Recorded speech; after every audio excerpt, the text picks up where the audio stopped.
Okay, thank you very much. Assalamu alaikum.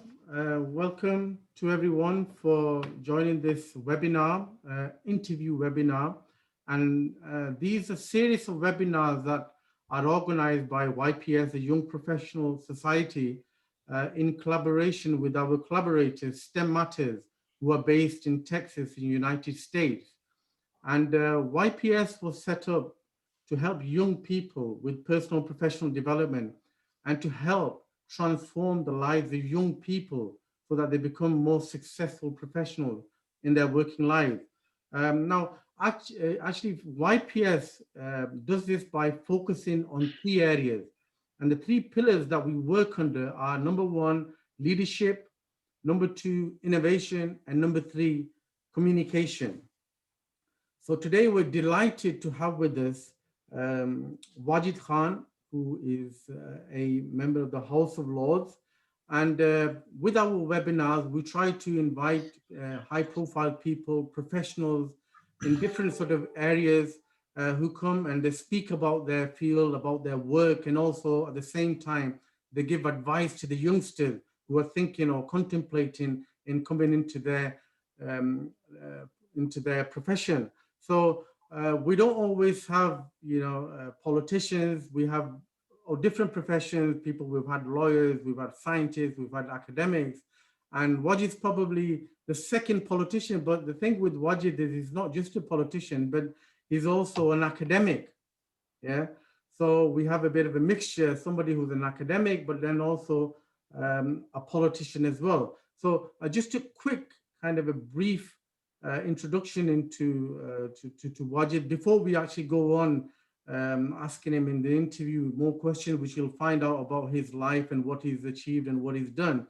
Wajid is actually a member of the House of Lords, so it's Lord Wajid Khan. He's also a senior lecturer at the University of Central Lancashire, I think at the Burnley campus or somewhere in Preston. He's also the serving mayor of Burnley. So he's got a lot of responsibilities, and we're very, very grateful that Wajid's been able to take some time out and give us to help some of the youngsters and to inspire them and to advise them on his profession and also advising them on how to succeed as professionals. So as I mentioned, Wajid is not just a politician, but he's also known for his as a social worker, as an academic, and also as a politician. So he'll be speaking about his work and what he's achieved. And just to give you a bit of a format, those people, we are live streaming on Facebook, so there'll be people from all around the world who'll be listening in and watching us. Also through STEM Matters, also this webinar, this interview will be live streamed to the STEM Matters Facebook page. So hopefully we'll be reaching out to some of the folks in the United States. And those people who are joining us now live on Zoom, if you've got any questions, please do type them in the chat box. And at the end, Wajid will be able to sort of answer them. And those people who are watching us on live stream on Facebook, again, in the comments box, please do type the questions and we will get these answered. So without further ado, I'm going to pass over to Professor Waqar Ahmed, who's from the University of Lincoln, and also the president of the Young Professional Society, who is going to start the interview and start asking Wajid some questions. Then I will be intervening as well in between and asking the questions. And then please do keep your questions coming and they'll all get answered. So Professor Ahmed, over to you. Okay, thank you, Dr. Nasser, and thank you, Wajid, for coming onto this platform to talk to us. And thank you, Shaukat, as well, for joining us. Let me take you back to your early life. Obviously, we've known each other for a long, long time, and we've spent 10 years at UCLan together. But if I take you back to your early life, early childhood, growing up in Burnley, what was it like growing up in Burnley? Well, first of all, thank you, Mr. President, Professor Waqar Ahmed, and Dr. Nasser Ali, and Shaukat Ali Saib, all of you who I know pretty well around my previous life work, and also to the circuit of Manchester, where I spent a lot of time. And a huge welcome to everybody who's watching here, joined in here on Zoom, and also watching on Facebook here in the UK, and those that will watch in Texas. That's a very interesting question, because not often do we get asked about our early years. And I think my message to all of you is I had a very happy childhood, in the sense that I was the youngest of 5 children. I was probably spoiled at some level, which I never disputed then. Well, I accept now. But yeah, it's being a youngest child, and I was really lucky to have a strong support network of my brothers and sisters. I lived in an area where there was not many Asian families in a part of Burnley, so which was really good for me. It gave me a broad experience of making friends from different cultures, different backgrounds, and I really enjoyed them early years. My mum and dad used to always say to me, oh, education was a huge drive, as it was for all immigrants that came from Pakistan, India, Bangladesh, anywhere in the world. It was about making sure you work hard and you make sure your children study hard. And I had that drilled inside me to educate yourself and to make sure that you use education, not just for yourself, but for others. So yeah, if you're asking me how naughty I was and I, you know, what mischief I got up to, I'll leave that for another day, Professor Bakar. Okay, so all of us in our early life are influenced by certain people. For example, I was influenced by some of my teachers at school, and then I was influenced later on by the community. Maulana Azmi Sahab was a huge influence on me when I moved to GTML. Who were your main influences growing up, and who shaped your life mostly early on? It's a really good question, that, and I must say, living in an Asian family in a predominantly white area, trying to get used to culture and British culture, and not forgetting the British Pakistani culture.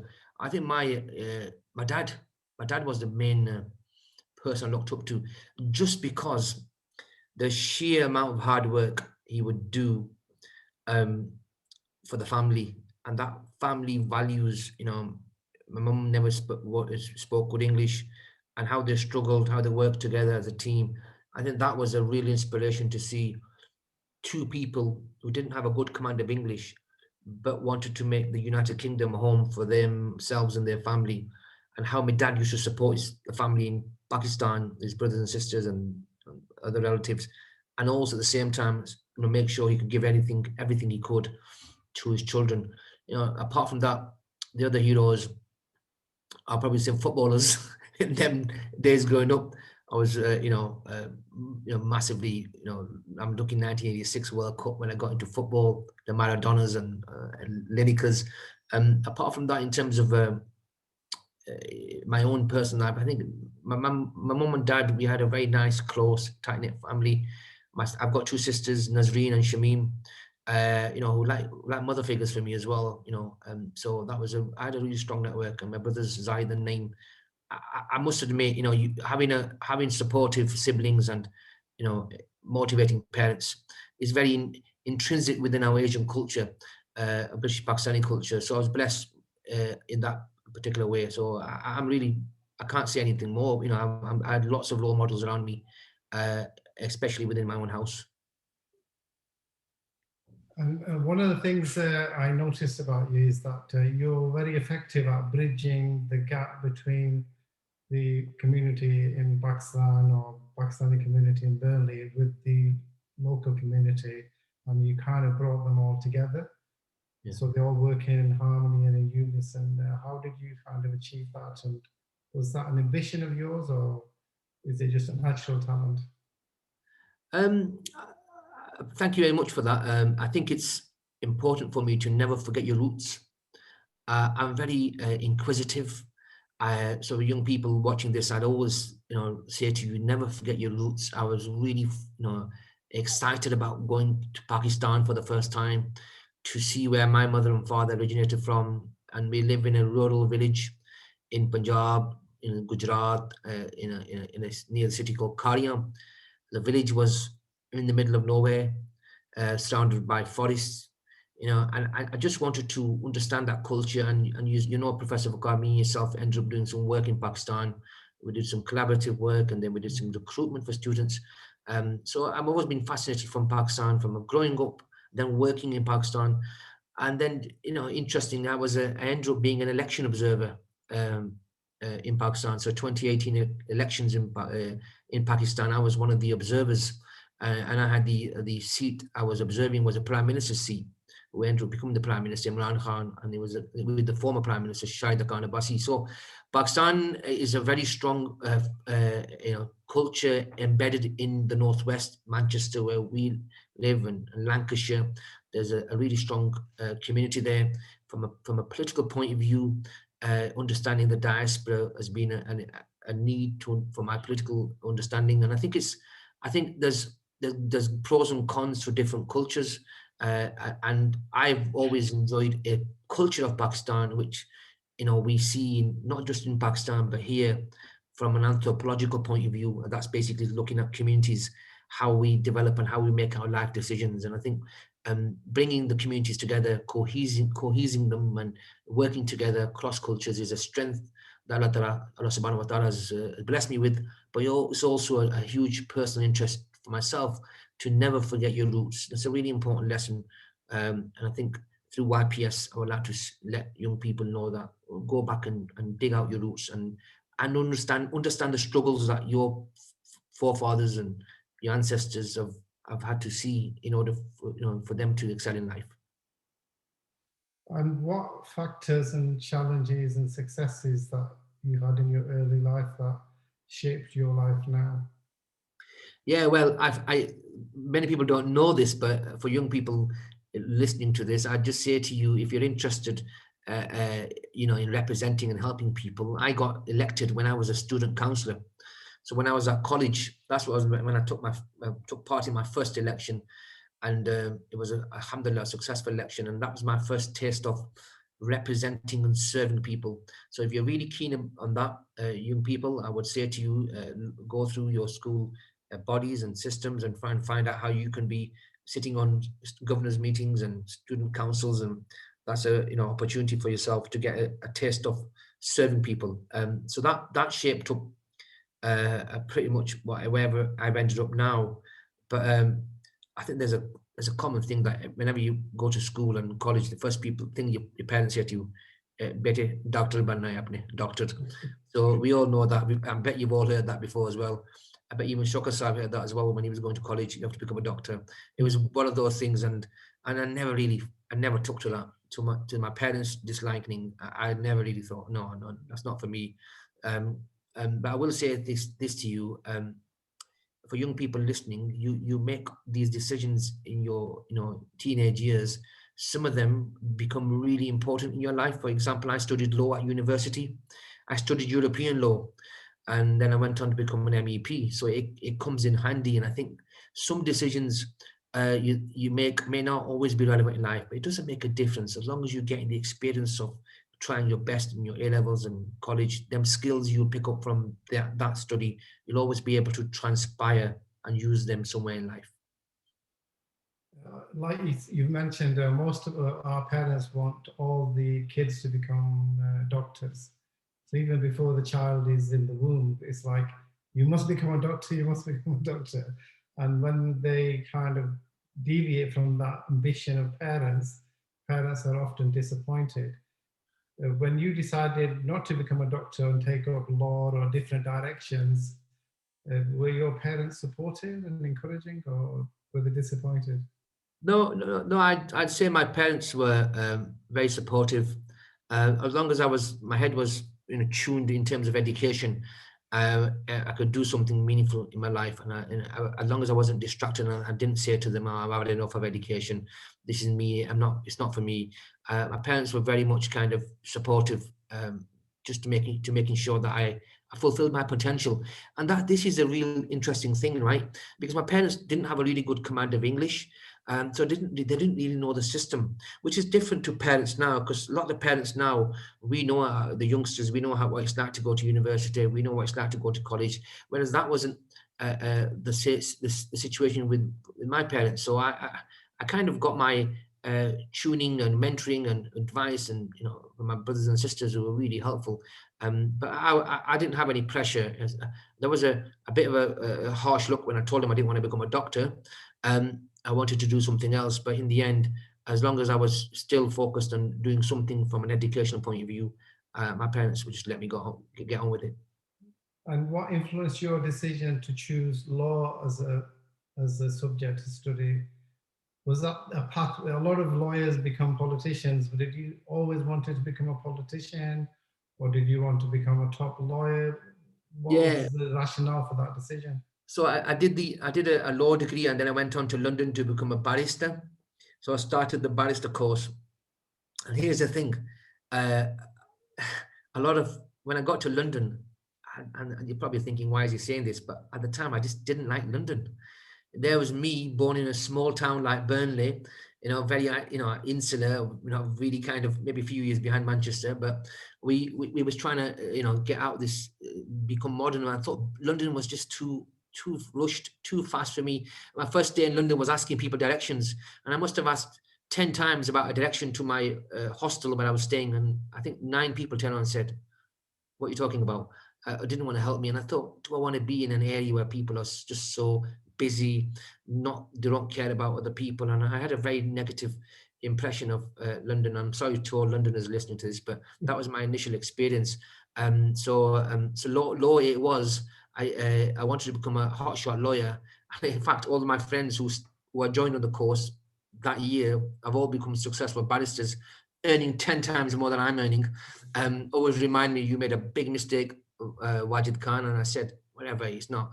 It wasn't in my destiny. I'm happy where I am. So I ended up doing a master's in European law, and that master's in European law allowed me to do some community projects on behalf of the university. And we otherwise, and my parents was that one of the projects I did won a national award, and that was a huge award, which allowed me to go into academia. And right from early on, you started doing a lot of voluntary work with young offenders, and lots of work with the Burnley community, and lots of guiding and mentoring, and also working with homeless people. Was that another passion of yours, or did somebody influence you to get into this particular arena? That was my mum. My mother said to me, Wajid, don't just get educated for yourself, just use your education on helping others. And I think this is what's really important for young people to understand is your education is great. You individually learn and develop, but you have to apply in life. And I was very lucky that I wanted to give something back. And I started off teaching homeless people numeracy and literacy, and that was really important. I used to spend time at young people's offending centers, institutes, and I used to give them mentoring and advice, and I felt really happy. And I think, when I think Dean also says to me, religion says to me, you are the most happiest when you are giving, whether you're giving money or giving time.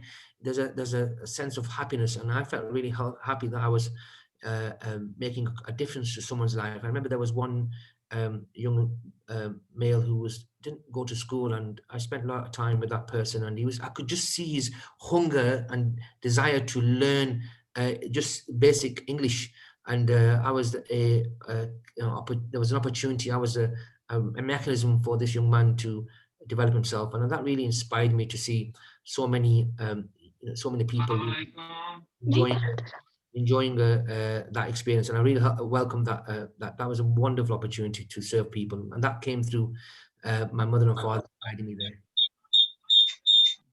I mean, it seems like a very mature decision, because a lot of us in our younger life, we want to kind of chill out, enjoy ourselves, drive fast cars, and that's like even the culture now.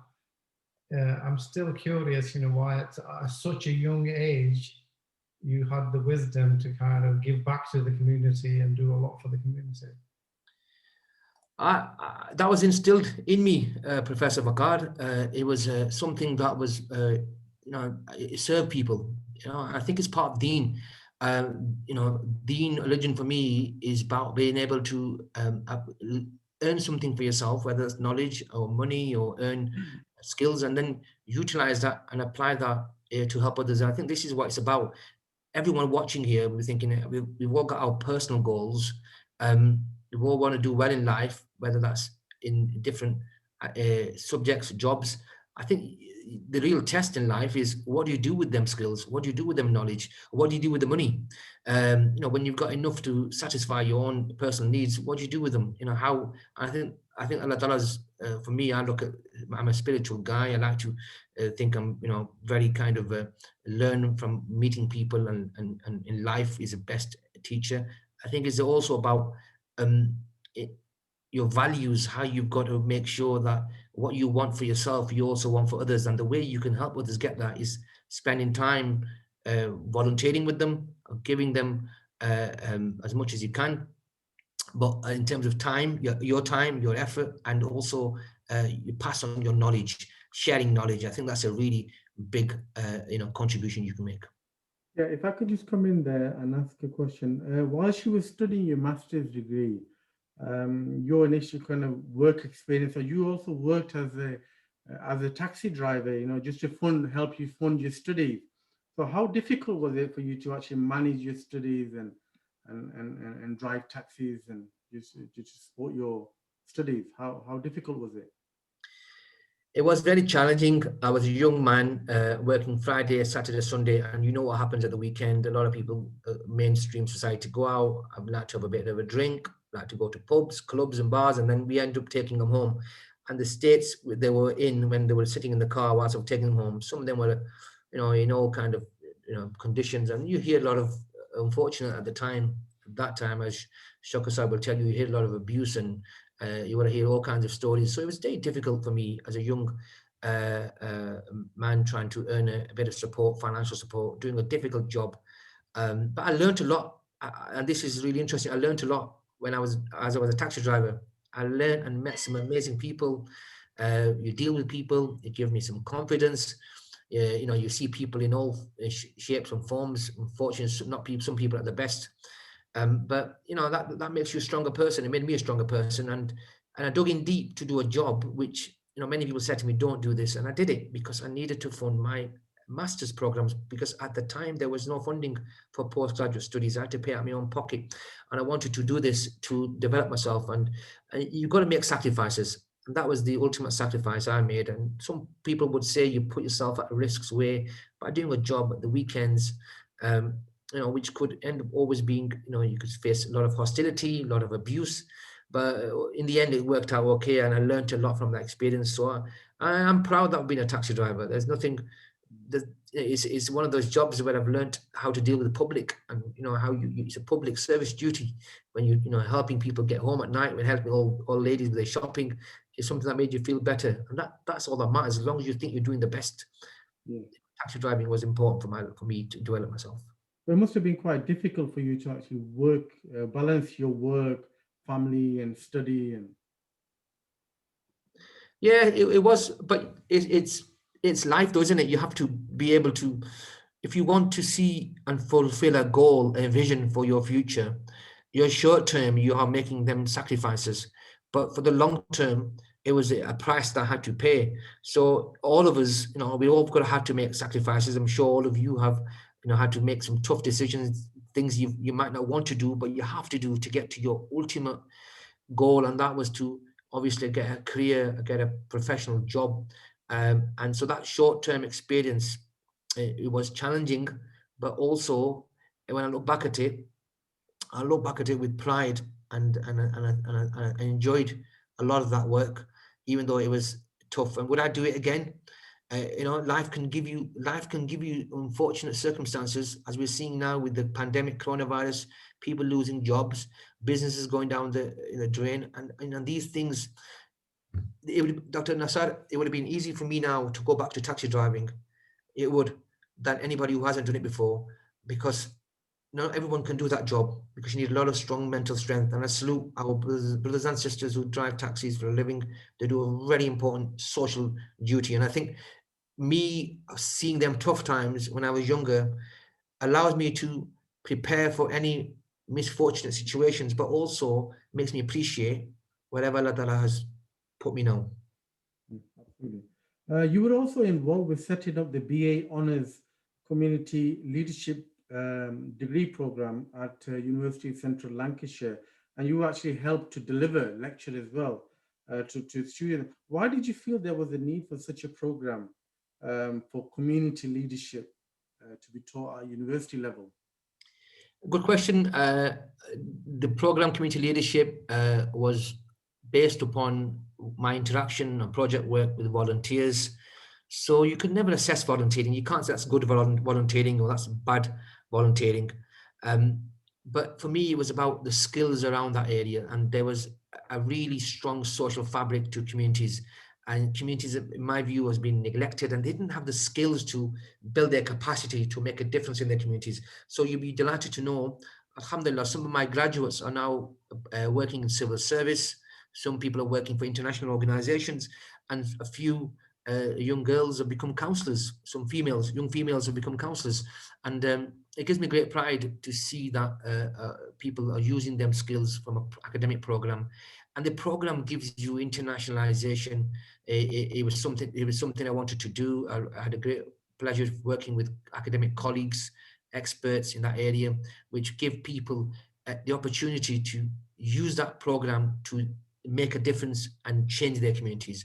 And that was the focus. And I did that because I myself, through volunteering, working in these communities, saw single-handedly that if you had the skills and knowledge to do that, you can make single-handedly, you can make a difference in that particular community. Yeah, so it was great that you're doing all this voluntary work, trying to help disadvantaged sort of children, also setting up these degree programs and lecturing to students at university. But then we want to move a bit onto the politics side. Okay, you had a bit of interest in politics, but where would you say that your journey into politics started? Is that when being elected as a councillor, or? Yeah, it's a negative experience. I had a negative start to my life in politics, a negative in the sense that where I'm from in Burnley, there was a BNP, which was an organization, a political party that was, from my perspective, it was a far right and a racist in their way they were conducting themselves. We had 7 BNP councillors out of 45 in Burnley.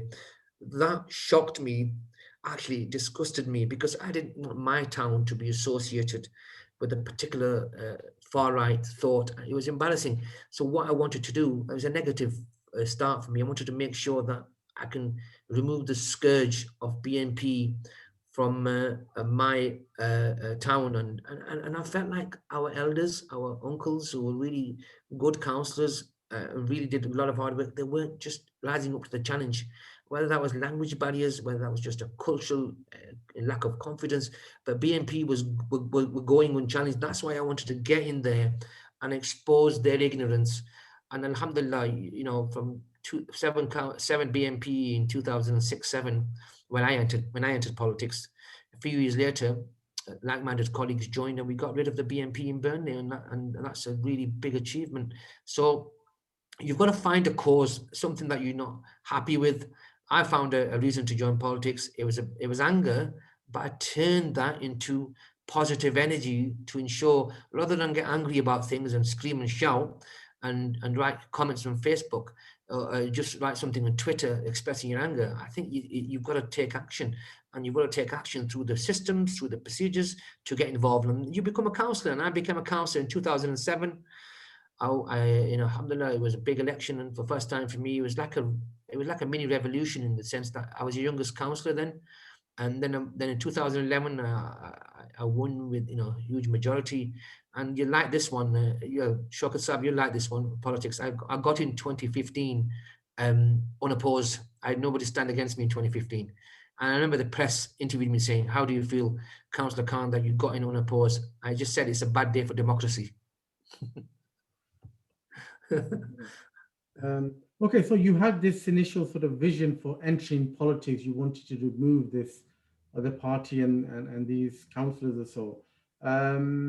So then once you sort of decided you wanted to sort of get into politics and run for elections as a councillor, obviously you needed people to support you, and that. Was it, do you need to be kind of a popular figure in the community to attract the votes or so, or do you need to sort of go around and convince people to support you?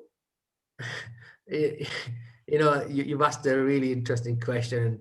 Uh, you got to go around and convince a lot of the people, and you've got to understand different dynamics of our communities.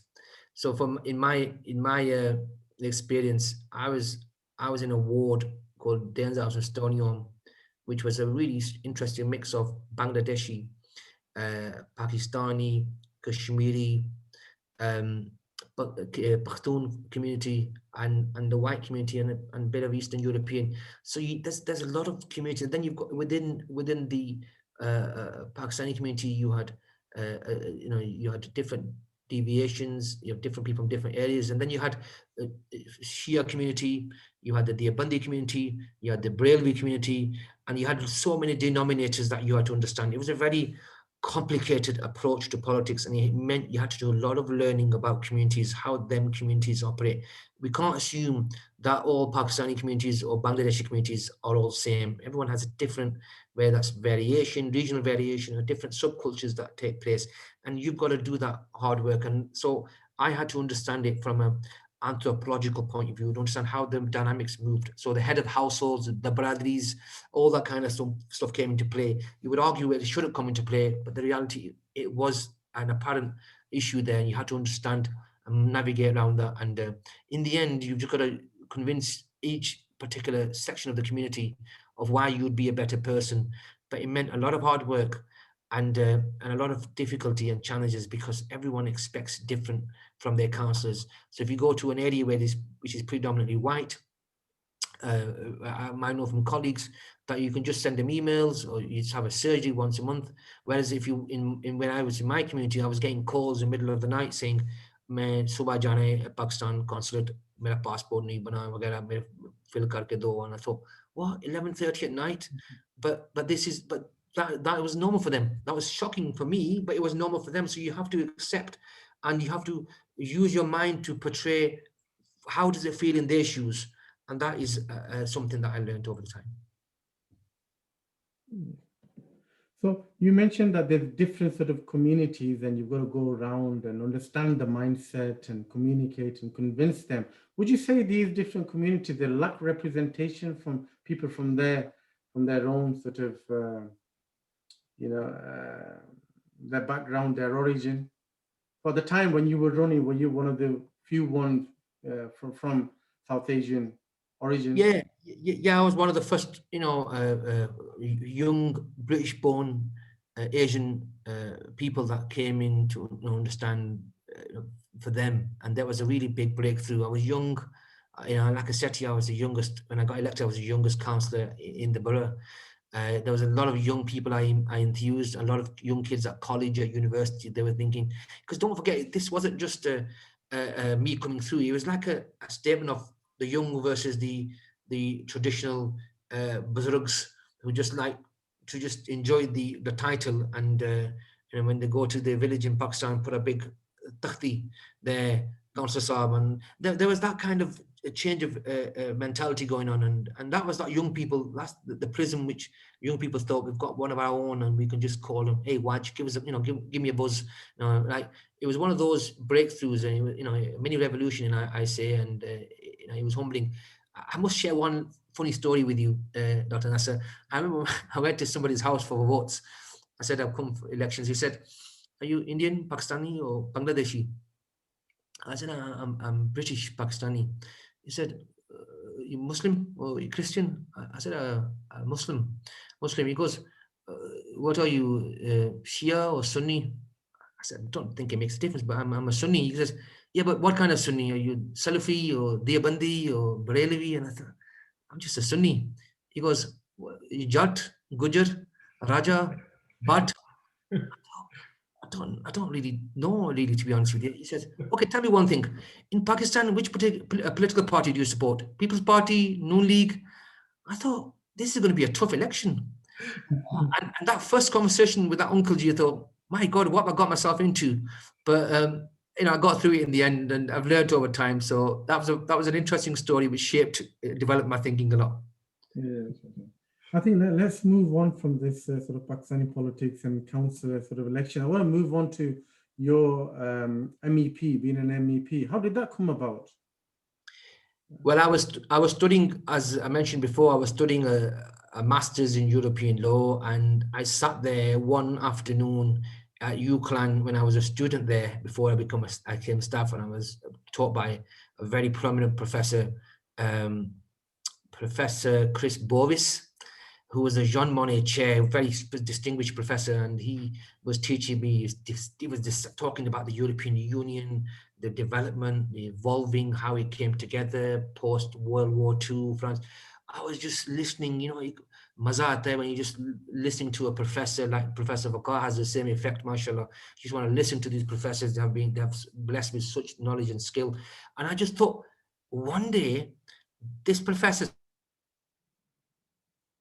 commission and in parliament, I want to end up as an MEP, and it was something that really, this was before I got into politics as a councillor, and I just thought, this is somewhere I want to be. He was talking about this huge multinational, and I was fascinated by the United Nations, fascinated by the World Economic Forum, WHO, all these big multi-international. I just thought I want to be there and be from a small town in Burnley. I want to be at this big institution in Geneva or New York or Brussels.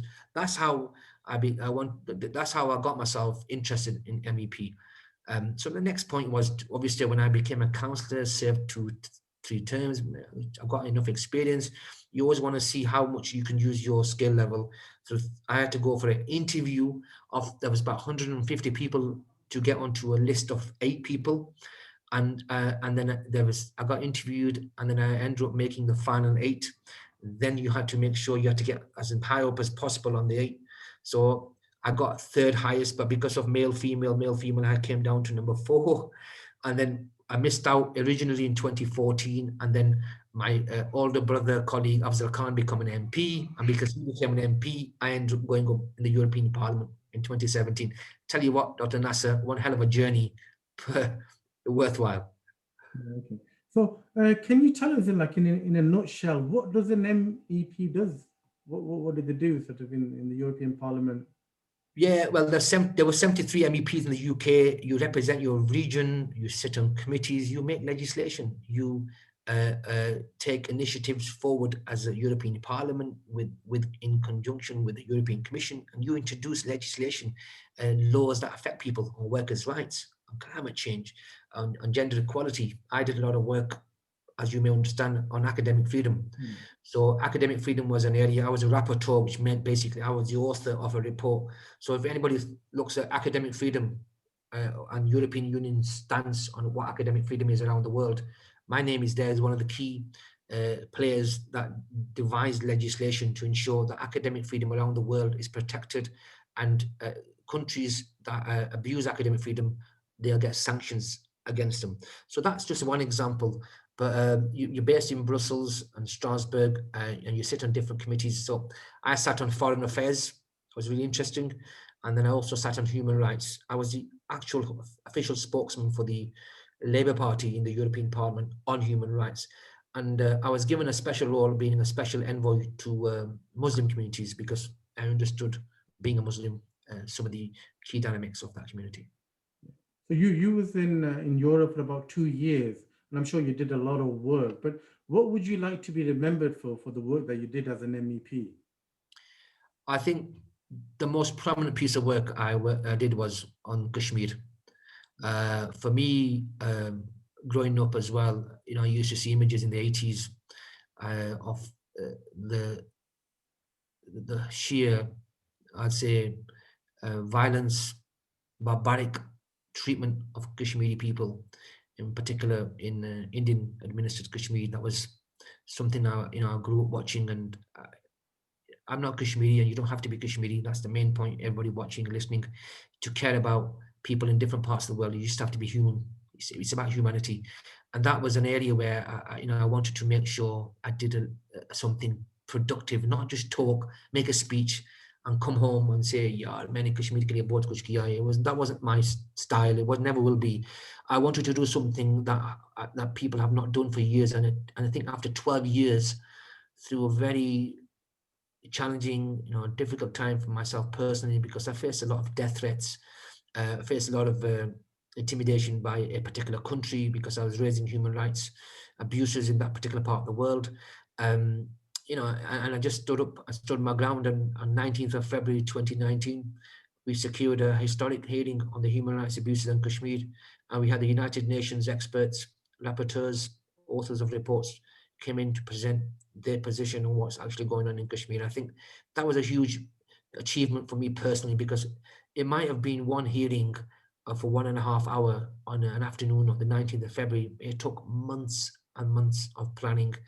I was actually facing a state, a country, a government was working against me, and you've got to just be true to what you believe in. And I remember after the hearing, somebody sent me an image of a house in Srinagar, and on the wall, one of the young single mums who had lost a child because of the violence and human rights abuses had a picture of me on the wall, and they sent it me. And it's a great honor to have done something, and we must continue to do things, campaign hard in particular. So that was one of my, I'd say, most successful achievement. I look back at that with great pride. Okay. Now, unfortunately, Brexit's happened. Well, fortunately for some, but we're no longer, UK is no longer in Europe. How do you think this will impact the young people, the youngsters who want this freedom to actually move around for education and for work purposes? How's that going to impact, in your opinion? Yeah, I mean, again, great question, Dr. Nasser. I mean, I've got to say this, and I know a few young people on here now, a lot of people watching will watch later. I have to say to young people, I have the utmost, at this moment of time, sympathies for what you're going through in terms of coronavirus. We've got to work with you. Please reach out to us, and Young Professional Society is doing a great job. And this is an organization, please just contact the president, the kind of chairman and workers here, because we need you to talk to us, because at this moment of time, we know your struggles. It's not easy. It's affecting yourselves, A-levels, GCSEs, and it's a tough time for you. And we have the next few years, it's our responsibility as society is to serve you as young people who have had to face a very difficult dilemma.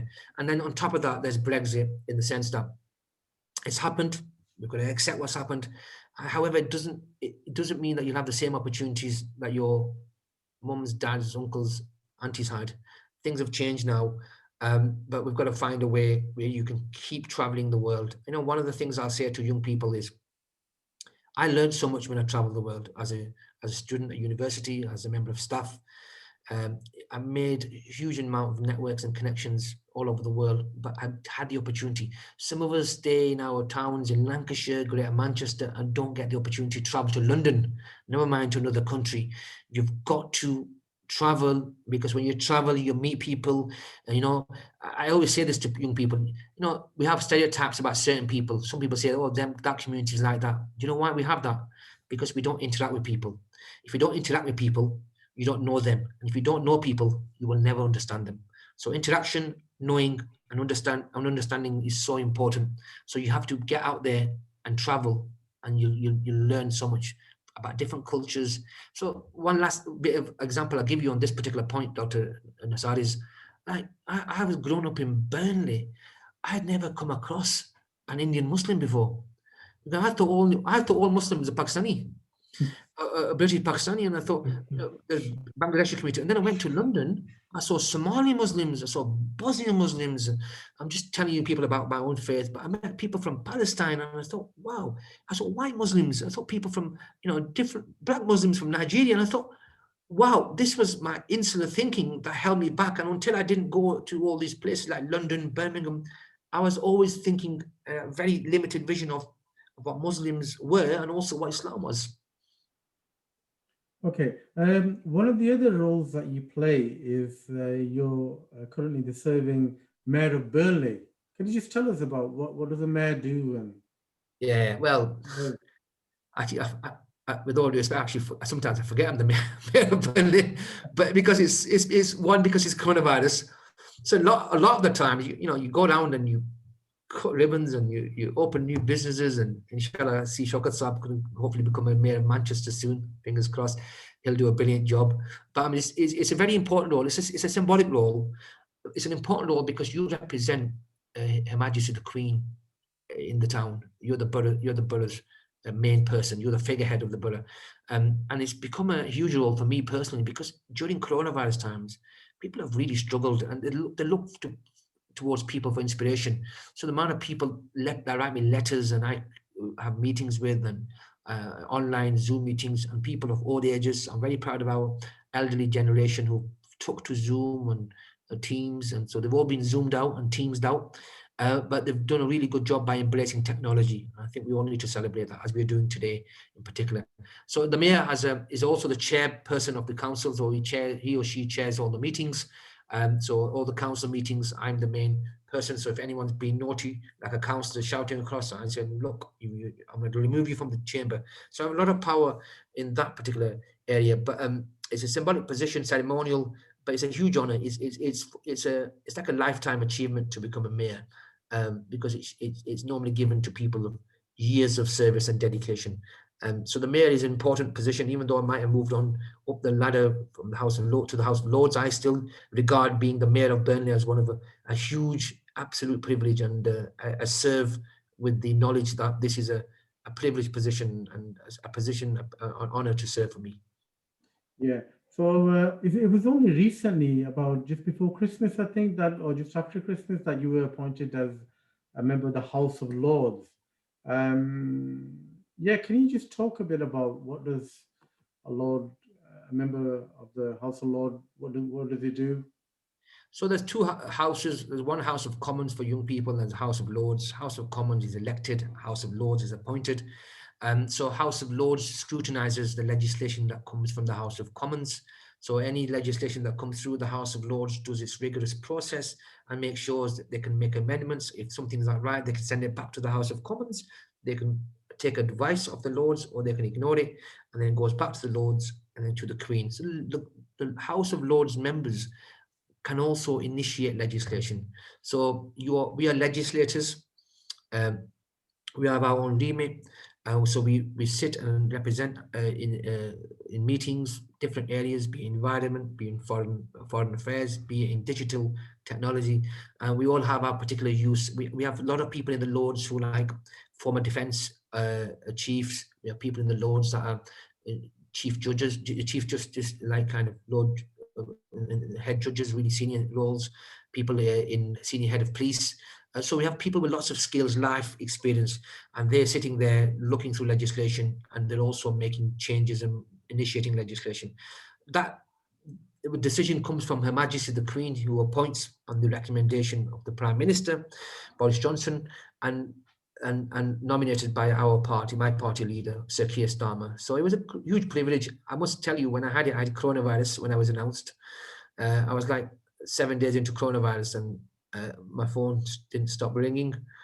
So I had to like cough and hold my breath while speaking to colleagues and try to sound as normal as possible. It's a huge privilege, and it's I'll be taking my place in the Lords in the next few weeks. I'm looking forward to the challenge. I relish the opportunity, and I'm happy to speak to as many young people as possible and have as many young people as possible visit the House of Lords and understand the workings of the Parliament. Yeah, so is that a lifetime kind of appointment as a member of the? At the moment, it's for lifetime, but I also believe the House of Lords needs some reform and to modernise, and I think we need an elected chamber. Even though that might be difficult because you've got House of Commons who will end up being elected and House of Lords, you'll have a bit of competition between both houses. But I think there needs reform, it needs to modernise, and needs to be accessible so people can understand the work. And I agree with you, Dr. Nasser. I think people need to know more about how the functions of the Lords works. Okay. Before I go on to some other questions on COVID, maybe if Councillor Shaukat or Professor Ahmed wants to ask a few questions before I go on to that. Thank you very much, Dr. Nasser Ali. First of all, I would like to take this opportunity to congratulate my dear brother, Lord Wajid Khan, for becoming a Lord. normally people think that, once you are in retirement life and then you move up to the Lords. But as Lord Wajid said, that Burley is behind Manchester a few years. But in politics, I think you are far ahead of Manchester. Along from, if you talk about Wajid being a councillor, then I think, you correct me if I'm wrong, that you was MEP at the same time you was a councillor too. Yes, and Lord, a mayor of beautiful town Burley, and then moving up to Lord. I personally would have liked you to go to member of parliament first and then to Lord, but there you go. You've got a very wise head on young shoulders. That is it. First of all, my question is that, in the recent times, I know it's not very relevant at the moment, but in the recent times, there's a lot of talks in Pakistan that the election you observed in 2018, there's a lot of question being raised. How would you say that, during your monitoring and observation, what would you say that, how did that election go? Secondly, what would you have preferred yourself as a member of parliament or as Lords? Thank you. They are two very intriguing questions that Shaukat Saab's asked. And let me first start off with the first question about my experience of the 2018 election. So a couple of technical points. There are longer missions. So European Union and the Commonwealth send missions to observe elections. There was a long mission and a short mission. So long mission is where people are out there on the ground for much long time, for maybe 90 days or 120 days. And the short mission for people to go out there for 10, 15 days, just as elections approaching and a few days after. I was placed in NA 53, Islamabad, observing, and I was with my team in very hot conditions in July. Imagine this, working hard every 10 minutes, just drenched in sweat from one polling station to another. And from my understanding is, from what I saw, everything was above board and everything that was as expectation to what we as a short mission experienced. That's not to say Pakistan's election was perfect. There are a number of recommendations that Pakistan government needs to look at to develop and strengthen its procedures and policies. For example, they have this electronic system where they can transfer live, as in real time. Professor Waqar knows all the technology nowadays, all the nanotech, how they do all, and you can get the results all submitted within seconds. That didn't work at all, and that's something that was an unfortunate situation. But what we look at, we sometimes make the mistake of looking at Pakistan democracy similarly to what democracy is here in the UK or US. That shouldn't be the case. Pakistan's democracy is evolving and it's strengthening each time, and it needs continuous democratic governments without any interference in order for it to strengthen. We forget Pakistan is only a 73-4-year-old country. It's not that old. Whereas UK has had hundreds of years of systems in place, and so has US. I'm hopeful that there were some areas that we raised concern, but overall, from what I saw, it was an interesting experience, and from what I saw, everything was fine. But however, there are improvements needed. My second point is on the last question on the whether I wanted to go in the Parliament or the Lords. It was a very difficult decision. People thought, well, it's a great honor to be asked to go in the Lords. It wasn't easy because, as you said, Shaukat Bhai, normally you look at Lords, you look at people in the 70s or 80s and people walking around, with all due respect, with Zimmer frames and hearing aids because they're, senior people. And I thought, do I want to be there at that time? Sometimes when I went into the Lords, it looked like a posh care home. Because people are very senior there, but then a lot of the times I looked at people with great expertise and knowledge I would like to learn from. Everyone was saying go for Parliament, opportunity was discuss next election. But I'm a great believer when Allah Ta'ala plans for the best. This opportunity came now. I did my praying and looked at got my guidance, spoke to my mother, father, brothers and sisters and colleagues like yourself. And I thought, yeah, this is probably the right thing to do. This is really important point before I finish. There's a lack of BAME representation in the Lords. And actually, I'm the only British, Pakistani or Kashmiri background peer from my political party, which was a bit concerning. If you want to be representing all communities, you need people from all communities in them positions. Okay. Sorry, a very short question. Every Lord has a title. So what sort of title have you chosen your title, or would you like us to sort of give you some sort of Well, you know, just on that point, you might I was seriously thinking Lord Khan of Kashmir. The reason why I thought that is because even though I'm not from Kashmir, I wanted to highlight the Kashmir issue in the Lords. However, that was very quickly vetoed by the Crown's office because it's a very technical system. So in the end, I just thought where I was born, my childhood memories, where I was brought up is Burnley. Burnley has been my foundation of my public service. And so I've gone for Lord Khan of Burnley.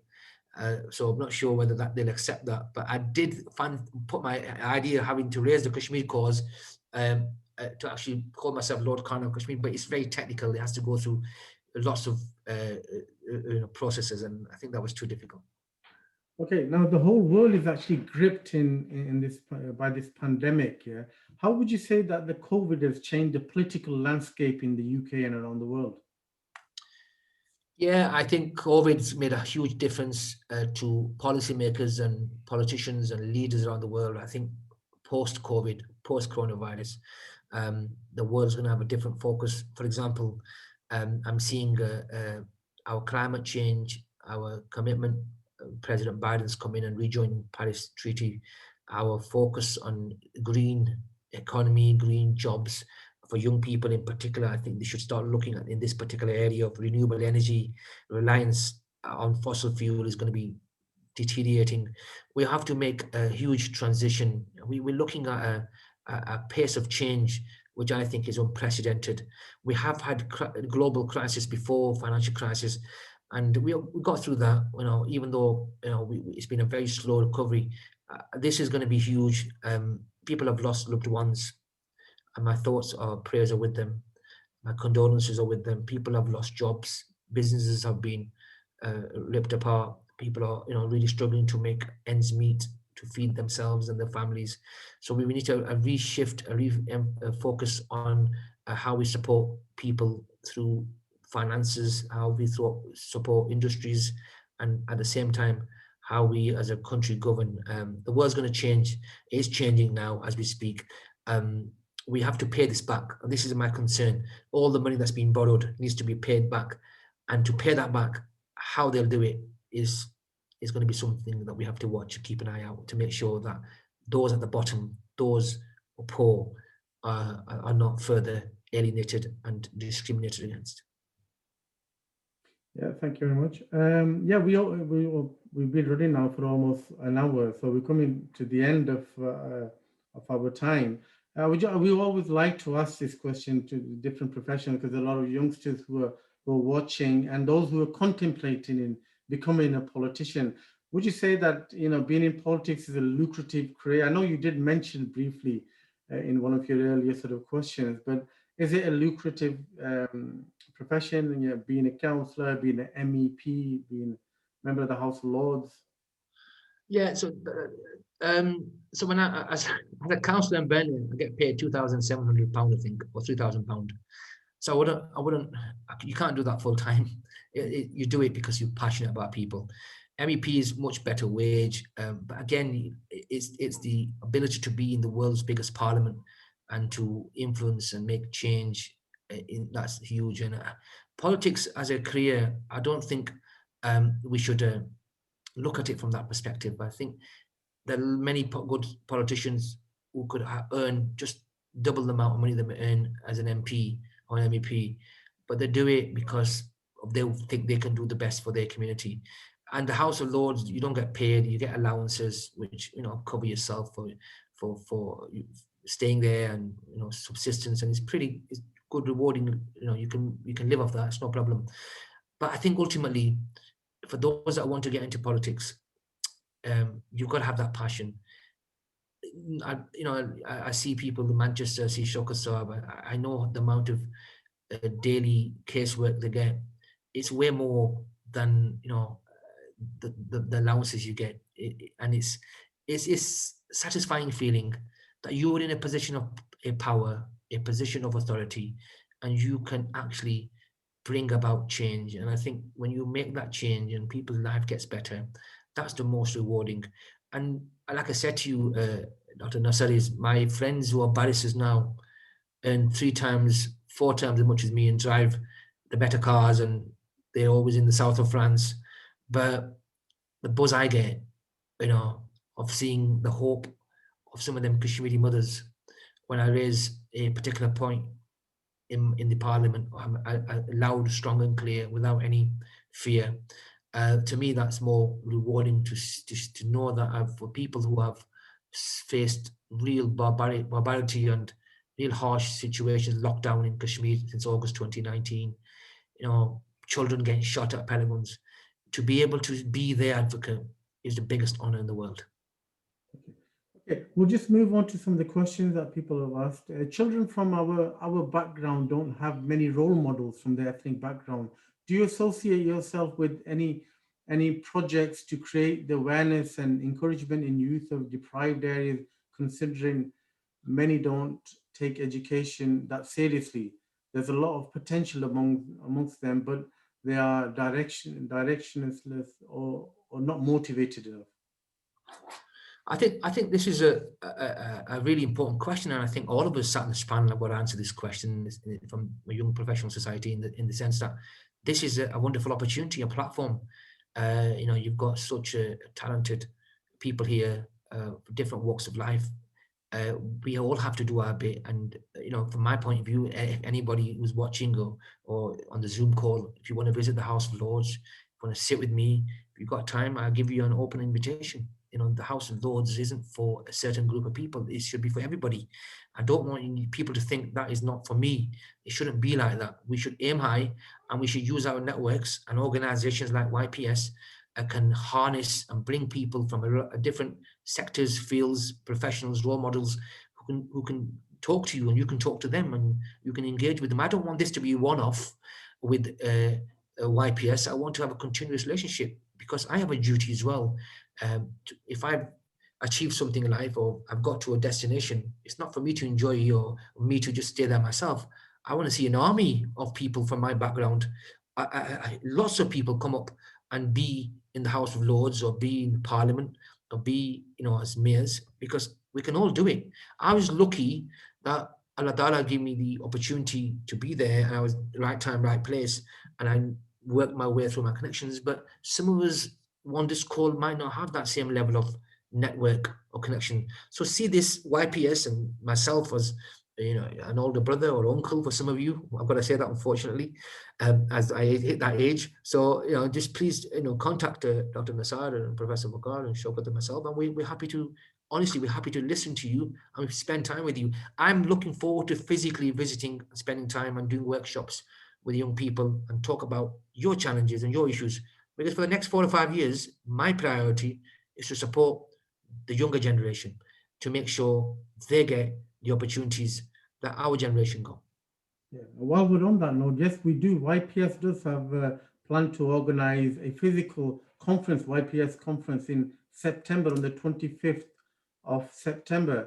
And Lord Wajid Khan will be there as a keynote speaker. So we will have there professionals from different backgrounds, and it's a great opportunity for youngsters to actually network with senior professionals and all to receive some mentoring. So yeah, those who are watching and who would want to sort of have opportunities to network and to receive some mentoring, then you should look into this, attending this YPS conference. You could go on our website, www.ypsociety.uk/conference, and you get more more detail. Okay, Wajid, just last question. We'll just move on. Somebody's asked, your speech on Kashmir was really great and very much appreciated around the world. May I ask if you ever thought why, especially we Muslims, are in so much trouble? Do you think we need some educational changes like adopting technology with our Islamic studies? That's a very interesting point. I'm going to say this, and I have to say this. I think the question is talking about us Muslims as a community. I think we need to drastically change, reform how we do mosque education.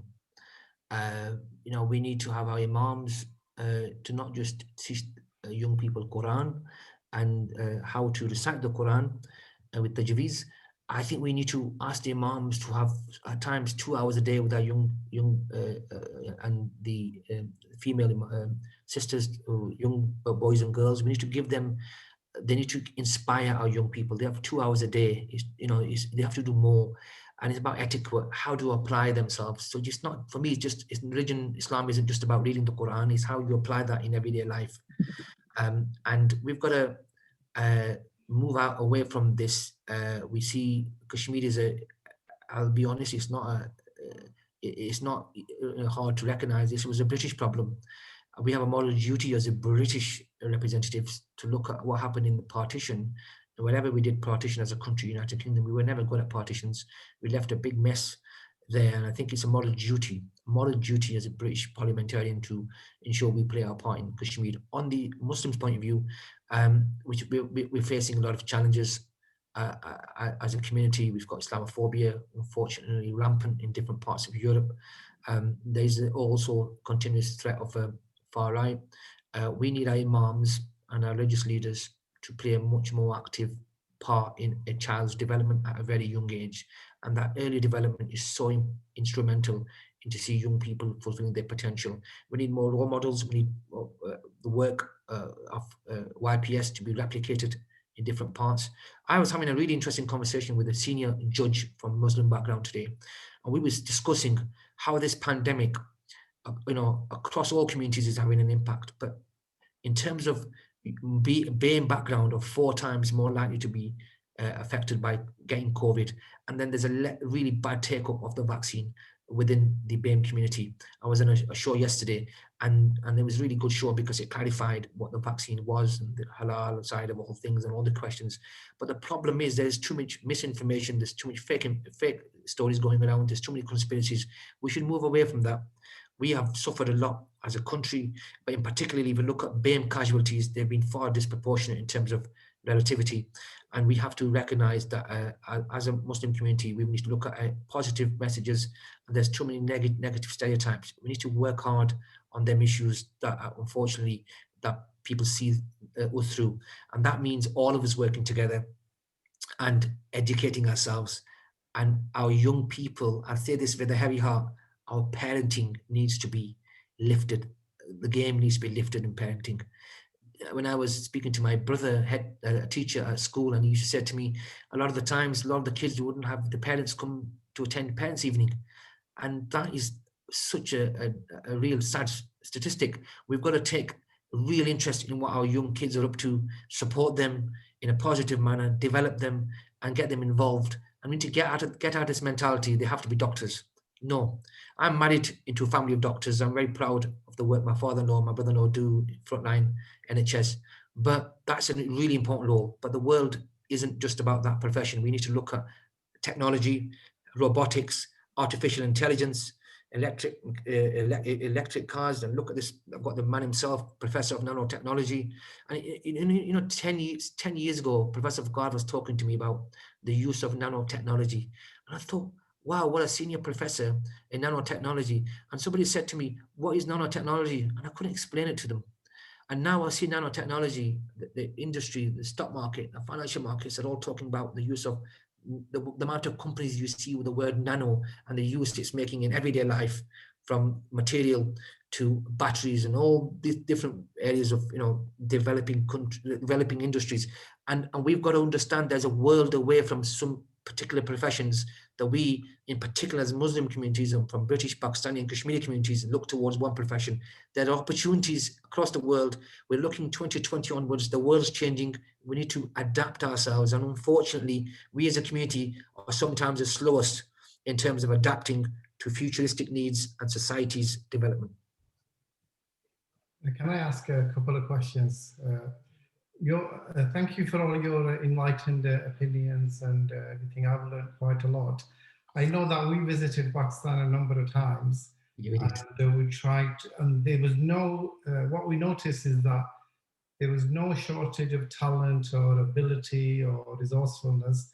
There was only a small tweak needed in the mindset to be able to kind of uplift Pakistan. And I think you mentioned that many times, you know, in your trips and things, that we just need to change our mindset to be able to be competitive with the rest of the world. And I noticed that you've been conferred this Stara Qaid-e-Azam award. How did you feel receiving that from the President of Pakistan? Well, you know, my father started the journey in 1966 to UK, a 15-year-old child who never knew English, who never knew the culture, British culture. I just, you know, my mother joined him in the early 70s. I just thought to myself, the President of Pakistan was giving one of their children the highest civilian award, and I thought that award was for them. I dedicated it to the people of Kashmir because it was for human rights work. But in reality, all the congratulations were due to my father and mother, because they left the country to build a better future for themselves and also rebuild the United Kingdom's infrastructure. And then they went back, and to see them sat in President's House and to see that moment. And when they were reciting the nomination, I looked towards my right, and my mother and father were there, and I thought, this is your day. This is your achievement. It was a hugely humbling experience. I've never felt like that. It was one of those feelings, Professor Bakar, where you just wanted time to stop, because it was such a delight seeing, receiving the award from the President, but at the same time seeing the watery eyes of my mother and father. And I just thought to myself, well done, congratulations, this is your achievement. I may be getting it, but reality, all your hard work. And we ask these questions for everybody. Obviously, over your lifetime, and at a very young age, you've kind of accumulated a lot of experience and knowledge and contacts and wisdom and so on and so forth. If everything was taken away from you and you could only keep 3 things, what would these 3 things be and why? When you say with 3 things, you mean which 3 things? So say you take it, so obviously people have got contacts and resources and money and fame and fortune. So over the years, you accumulate all these accolades and all these things, yeah? So if, say, everything was taken away, you was to start from scratch, yeah, and you could only keep 3 things, what would these 3 things be and why? 1 is my family. Keep my mum and dad, my wife, my children, my brothers and sisters. Secondly would be my deen, making sure I'm always followed in the way of Allah. And thirdly, with my ability to work on Kashmir, human rights. They'd be my 3 things. Money, you make it, comes and goes. You know, contacts, you can, you know, develop them in life. But I think your family, deen, and the working for humanity it makes me the most happy. It's helped me sleep at night. And obviously, as a very young person, you've got a long way to go, but normally we ask these people when they're towards the end of their career. So when it's all said and done, how would you like to be remembered? I would like to be remembered to have left a legacy at the university to inspire people to do things differently, which I'm half fulfilled, because some of my students, you know, females from KPK, have become counsellors in a very unfortunately narrow-minded community at the time. Secondly, to have made a difference into saving lives in different parts of the world where they needed my voice. And lastly, you forgot to mention the Burnley campus who were involved in. No, I would come to that. And lastly, the university. You were instrumental in developing the Burnley campus. Lastly, this is a good one for you, Professor Bakar. Lastly, the university to develop further in Burnley, and you rejoining the University of Central Lancashire as the lead head of Vice Chancellor of the university. Well, if it's the dua, Ameen, yeah, I accept it. Inshallah, inshallah. That day will come, inshallah. We'll see you back at UCLan. We need your skills, knowledge, experience back at the university. So we're coming towards the end now. So would you like to give any parting advice to our sort of viewers and listeners and youngsters that are on this call? Well, I'd just like to say thank you very much, Professor Vakar, as Mr. President, and Dr. Nasar Ali and Shaukat Ali Saab and the YPS team for giving me the opportunity to speak to not just yourselves and answer your questions, but give me the opportunity to speak to young people, people on the Zoom call, people watching on Facebook, and people who watch this later on YouTube and Facebook. For me, I just want to say one thing to you, all young people. Never give up hope. Keep the hope always alive. You never know where Allah Ta'ala can take you or how you can progress in life. Life is a mystery. Just keep hold of some distinct values. Don't compromise your values. Be firm to where you want to be, and just always use your education, not just to increase your wealth and increase your personal status. Use it to apply and help others. And finally, listen to your parents. They know best. They always know best. And if you listen to your parents and you have the du'as of your parents, honestly, you'll get to places that you never dreamed you would get to. And I have seen that with my own eyes. I've sat in rooms with prime ministers and presidents, and I think to myself, what am I doing here? How did I get here? And I know that behind me, the big back, hand on my back support is the power of dua from parents, from loved ones, and from people that you've helped. So when you use your education, help others, because their duas mean a lot to you. And thank you once again for our YPS for the opportunity tonight. And inshallah, I hope to see you physically in person. And the House of Lords, where I'm going to, isn't just my house, it's your house. So hopefully we can get YPS to bring some of you over to the house and understand it more. And hopefully we can see more of you there one day. Thank you so much. Appreciate that. Jazakallah. Thank you for coming on, and it's been an honor and privilege to catch up. And I'll pass it back on to Dr. Nasser to close the day. Okay, thank you very much, Wajid, for very useful. I think, sorry, we've gone a bit over our time. Normally we try to wrap up within the hour, but I think because you had a lot of interesting stuff to say, we were very keen to sort of, continue to listen to you.